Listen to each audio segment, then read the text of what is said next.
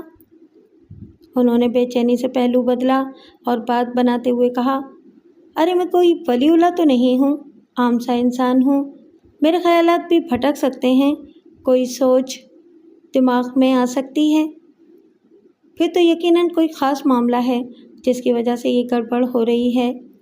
انہوں نے سوچتی ہوئی نظروں سے قادر جان کو دیکھا، پھر پوچھا، تمہیں کبھی کسی طرح کا وہم ہوا ہے؟ وہم؟ کیسا وہم؟ وہم کئی طرح کے ہوتے ہیں، جیسے تنہا ہوتے ہوئے کسی کی موجودگی کا احساس ہونا۔ اس نے کچھ نہ سمجھنے کے انداز میں انہیں دیکھا۔ وہ بولے، یوں سمجھو کہ تمہارے آس پاس کوئی نہیں ہے، مگر اچانک ایسا لگے